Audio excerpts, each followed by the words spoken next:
posted today would be Loyalty, which is the third book in Washington Square Secrets. And the main characters are Francesca Wilton and Jim Abbott. And Francesca was a background character in the second book in the series, Alliance.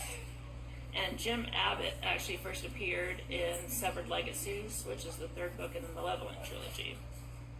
And in that book, he's a neighbor, and he was working as a guard at the National Bank.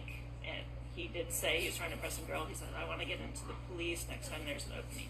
So I had that kind of built in already. So when I needed a police officer character, I'm like, got one already. I've got Jim from the other series. And so the timing-wise, I was able to use him in Loyalty. But if you've ever tried to look up information about the Mobile Police Department during Prohibition, it's not easy to do. And there's nothing. I went to the local history library, I went to the USA Archives. They had a few pictures from turn of the century and then about 1930, but there's like this big gaping hole. I called an archivist at the History Museum, and he laughed at me. He said, there's nothing from that era. Why is that? The corruption that was happening during Prohibition in Mobile, and yeah, they didn't keep records.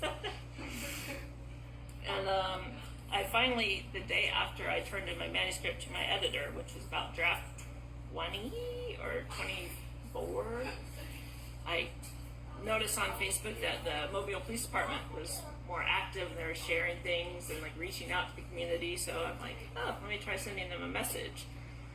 And so I wrote them what three main things I was looking for 1920, and then within a half an hour I had an email from Captain Rowland saying, I hear you're looking for some answers to questions, what can I do to help? Right? Basically like paraphrased. And so a couple days later, I went out to Fort Precinct, and I was able to get those questions answered, and he shared a bunch of pictures and everything he had, which is still piecemeal from that era, because Prohibition started in Alabama in 1915. And so I think the last public pictures I saw was the Mardi Gras parade picture from like 1913 with the police in it, and then there's nothing really until about 1930. Right, it's what we call a dead zone. Trying to research, and I've been researching MPD now for several years.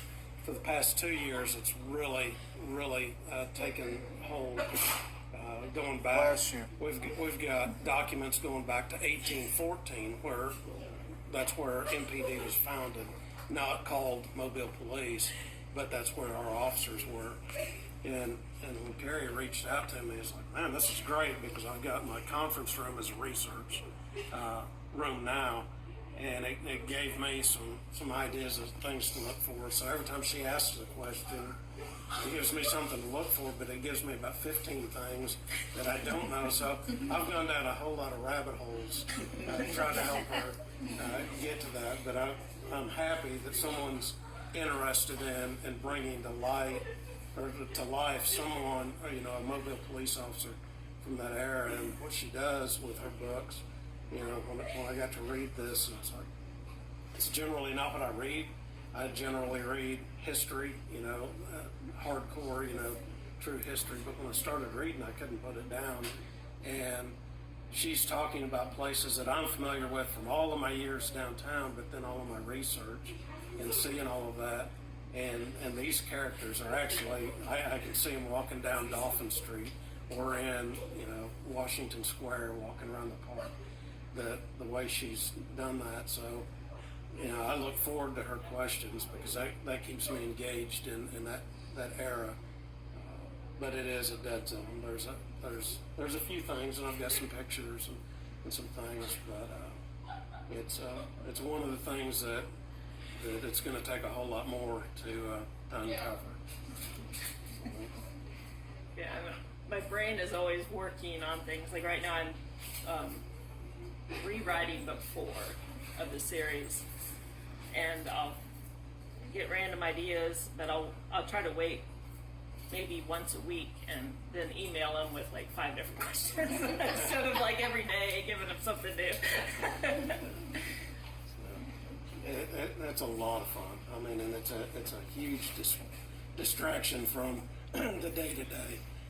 So, I mean, everybody that reads, we read to escape. That's why you read, to become educated and to escape.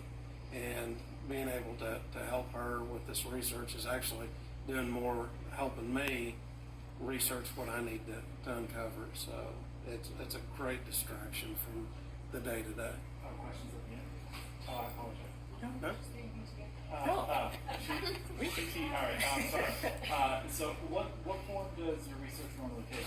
Is it newspaper articles? Is it like diaries? I'm curious, like, For MPD, it's everything.